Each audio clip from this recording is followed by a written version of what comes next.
Good morning, Bongi. Thanks for talking to me this morning. Good morning, Paula. Thank you for having me today. Brilliant. It would be really good. Obviously, we want to talk about the the work that the NMC is doing on the review of advanced practice, and specifically thinking about the principles. I know you've been involved in the work that we're doing. Well, on a UK scale, but you do lots of international work as well. And I wonder if you could just start off by telling us a bit about yourself, your role, what you do currently, and then how you've been involved with the review of advanced practice. Thank you, Paula. It's absolutely an honor to be able to reflect on this and what a journey we have had with advanced practice. And it is an honor to have been part and contributed to the review. I am based in Midlands, and I'm a corporate lead for advanced practice, where I oversee the portfolio for advanced practice, workforce strategy, education, and governance on behalf of our chief nurse, and supported in that role by our director for research and education, where my role really sits, and the deputy chief nurse who holds the workforce portfolio. So I'm in a slightly unique role in that I hold both advanced practice and prescribing portfolios on behalf of the Chief Nursing Office as well. While prescribing is obviously regulated and not necessarily a part of advanced practice for all professions, but is a key element of our nursing and midwifery workforce. So I have been involved as part of the England, from a nation perspective, the review, and I've contributed based on the work that I've done as a corporate lead in other organizations as well. I held a similar role while still we're doing the review at country level, but in another separate trust as well within Midlands, and have held a similar role in other part of the country as well in London. So I've seen that transition and how it has not only helped me to reflect on my own leadership, but also how I work and consult our own senior trust leadership and our own workforce as well as we proceed with the review. So this is what I do mainly in England, and I continue to work with colleagues who lead in academia, the MSc Advanced Practice Program, because it's a shared responsibility really between the employer and our academic institutions in development of those advanced practice workforce. Then internationally, I work primarily in education and academia. So I'm an adjunct faculty at Johns Hopkins at the Center for Global Initiatives, where I support and mentor projects, primarily DNP and a master's in nursing, focused on policy and in advanced practice, who are doing their projects outside of the US. So I'm currently mentoring, for example, a DNP student who is evaluating one of our key projects, looking at grand rounds in multi-professional advanced practice.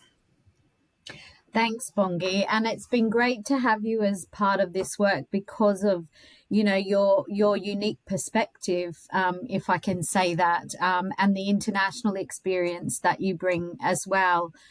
So it's been really good, and you bring the service perspective. You've got that view of advanced practice and that independent prescribing portfolio as well, which is all really helpful as we progress this work. So thank you for that. Now we've been working for a while on getting to the point of council agreement for developing additional regulation for advanced level nurses and midwives. And we've reached that point and we've progressed to phase two. And it's been quite a long journey. And it's been something that the NMC has looked at over many years, as I know you know. But I just wondered, what are your thoughts on the NMC as the professional regulator, specifically developing additional regulation, thinking about our primary function of protecting the public? Indeed, this couldn't be more timely, and absolutely it's a significant step in the work of advanced practice. I mean, I was thinking about it, Paula, the other day, that my dissertation in 2011 for my master's was titled Standardization of Advanced Practice Nurse Practitioner in the UK. And the theme that was on top was regulation. And that was on the back of the CHRE report in 2009 and all the work that had happened. But to see this 14 years later, this progression and this movement towards actually addressing the gaps identified in the evidence is really progress towards the public protection, which is at the core of what we do as nurses, as advanced practice and nurses and midwives, but also ensuring that we align with patient safety regulation as well, and from an England perspective, so our Care Quality Commission, how do we ensure we align that? And for me, the one that really sticks out is the Health and Social Care Act 2008 regulations 2014. How do we ensure people, how can we evidence that they have the right competencies and the right skills to safely deliver for patients and the public? So this is really going to be critical for us as we move forward for the nursing and midwifery professions. And I know that the NMC has done really significant work in engaging other regulators, and I'm sure those communications will also happen in other regulation bodies as well. Yeah, thanks, Bongi. And a similar experience with my own kind of journey to and my master's thesis as well, thinking about advanced practice and a similar number of years ago. So it has been a long journey, but as you rightly point out, it's time, isn't it, that we get this right and we align with other Western countries, particularly across the globe in developing this additional regulation. So as you know, we've just had approved by our council the first part of a multi-part approach that is going to deliver additional regulation, which is the development of principles for advanced practice. And we'll then go on to develop standards of proficiency, education program standards, as well as ensuring that advanced practice is considered as part of our review of revalidation in the code. And of course, developing that transitional process which is proportionate to recognise current advanced practice professionals. I wonder if you could spend a little bit of time thinking about or sharing your thoughts about the introduction of the principles for advanced practice and what that will mean for practice, particularly in England where you work. And I'm thinking about, the workforce, the work that you do, and your role as an employer specifically. The principles, I think the most critical underlining point is that because the principles are really based on the four pillars of advanced practice, it recognizes the four pillars of advanced practice, which is shared across the four nations of the UK. It makes that transition, I think, more practical, and it enhances the implementation and advancement of the governance frameworks that exist. We know they don't exist in all settings, but certainly it enhances that. And in terms of the workforce, it actually ensures that, especially in England, we have a robust multi-professional framework. But what we know from evidence in multi-professional education and practice, for it to work, we need to be clear about professional identity within that space. And these principles help us as nurses and midwives to be able to articulate the uniqueness that an advanced practice nurse or an advanced practice midwife brings to the table of that multi-professional space. And it also enhances us to think about, from a workforce planning, a workforce development perspective, the career pathways and the relation to the scopes of practice and be able to individualize that to professional groups, and ensure in that same lane that we continue to maintain patient safety to protect the public, because we are clear about what that scope of practice should look like for a specific regulator, and in this case how it looks like for those registrants who are NMC registrants and working at this advanced practice level. Yeah. Thanks, Bongi. And yeah, that's exactly, what we wanted from the principles as that kind of foundation to build on. And it's a really key step, I think, in the road or the journey towards that additional regulation. And I'm glad that you talk about the principles supporting the development of governance. And we have some really great examples of where that is already in place and working really well. And it will be really interesting to hear how people feel that the principles align to what they're already doing. But you rightly point out there are some settings, some areas where perhaps governance is not quite as strong. And we're hoping that can help that governance develop. And I'm thinking particularly around, primary care, which is my background, and supporting practices either on an individual level, but hopefully on a kind of bigger scale level to be able to develop those governance processes, as you say, to support advanced practice, but primarily to kind of help set those expectations and ultimately protect the public and protect patients. So that's really helpful. Thank you. I just wonder what your thoughts are on the definition of advanced practice. And you'll know, because you've been involved in the work, some of the challenges that we had initially looking at a more professional definition for advanced practice. And we've been working with our public advisory group. And I initially shared a definition with them, and they laughed at me because they said, well, we don't understand what this is talking about. So we need, if we need to be protected and we need to be able to understand what the role of an advanced practitioner is, we need to have a definition that's clear to us. So we've ended up with two definitions, haven't we? Because there are nuances within the professional definition which were required. But we've had both groups working on their own definition. So I just wondered what your thoughts are on the definition, the definitions that we've developed, and particularly that public facing or public first definition. And I think for me, really, it's about us reflecting on why we do this in the first place. And we do it because for our patients and the public.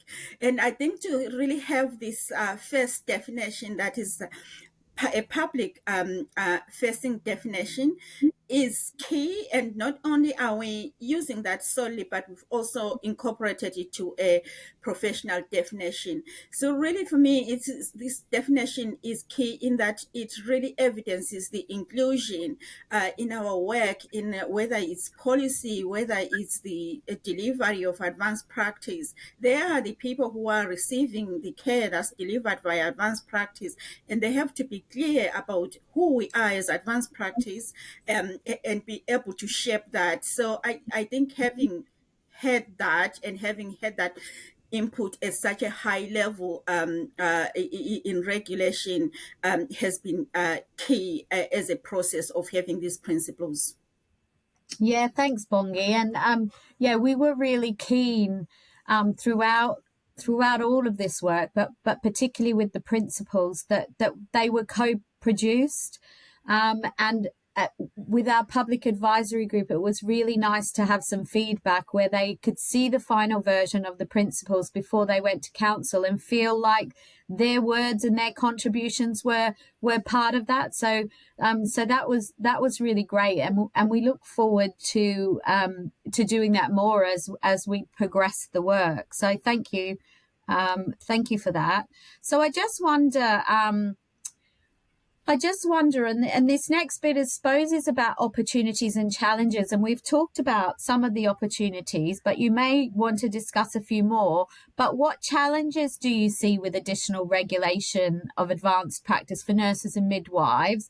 But specifically thinking about implementation of the principles, you've already mentioned the kind of the 4 country frameworks, and we know that they're very different across the 4 countries of the UK.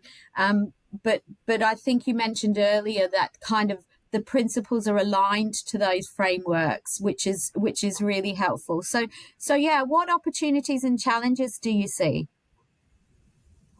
I normally see opportunities and opportunities even where there are challenges as a policy innovator, but I'll unpick that. In terms of if we start home first in England, in terms of having a regulator that is UK focused, is now clear for me as an advanced nurse practitioner and leader, and how I can continue my work across the other nations of the UK as well. And predominantly, I have worked predominantly and stayed predominantly in Northern Ireland. And it actually now means that I'm able to continue to do that, and knowing that the principles that are available come from a regulator that covers all those 4 nations. And in terms of our workforce as well, we know our workforce moves across, and particularly for my organization is at the sort of border between England and North Wales. And we do have services as well that run up to North Wales. And with digitalization, we are increasingly seeing that. So having principles, our work aligning to principles and aligning both to NHS frameworks as well as NMC principles will absolutely make that transition much easier, and the clarity really enhanced in terms of the expectations of our advanced practice workforce and our strategy as we develop advanced practice workforce. In fact, we actually have a paper that is going to go early next month that we are co-writing with my deputy chief nurse and my medical education director to our executive around how we are going to make plans on implementing the principles at an organizational level. So from an organizational level, really, is those opportunities that allow us to enhance the work that we're already doing towards building advanced practice workforce. But from a larger scale, if we think about the internationally educated workforce, and we have seen an increase of those registrants across the globe into our NMC register, and we're in our same organization, we are the same. We have people who have trained across the globe.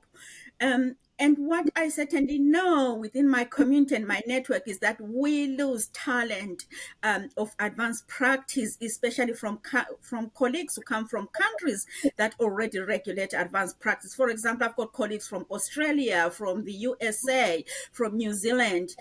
They end up taking other roles just because we do not have standards that accommodate that transition, or at least a baseline of how we can measure. So the principles give us really an opportunity to say, actually, you have trained in this country, and here you are in our organization. While we wait for other work streams, it seems like you align to this. We can make alignments of the 4 domains of advanced practice using the principles, and start working there and doing needs analysis and supporting people to deliver within our organization, as well as use it as a strategy for our own retention as well and recruitment.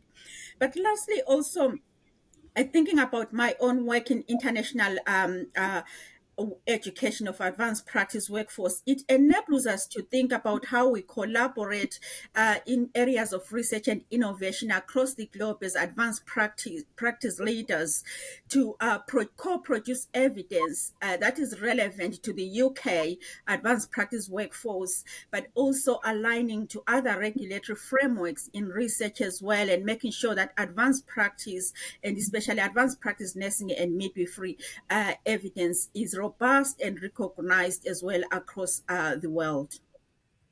Yeah, absolutely. Really, really important points you raised there about the internationally educated workforce, and it isn't just advanced practice, but we know from the report that the Florence Nightingale Foundation research that they did for us, that we don't recognize the knowledge and skills that they bring. And you mentioned Australia, but even, you know, in a country which is pretty similar to us in terms of kind of, you know, what we do in healthcare delivery, there are those differences which don't allow that easy transition. So I think you're right. The principles set that foundation.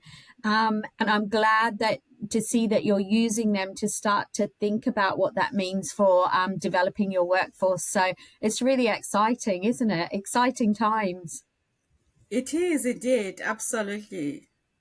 Well, thanks very much, Bongi, for your time this morning. It's been really great to have your perspective and to have this conversation with you. And I really look forward to continuing to do some great stuff with you in the advanced practice space. Thank you, Paula, for having me. Absolutely looking forward to continuing to work together and to co-produce work together. Thank you. Thank you.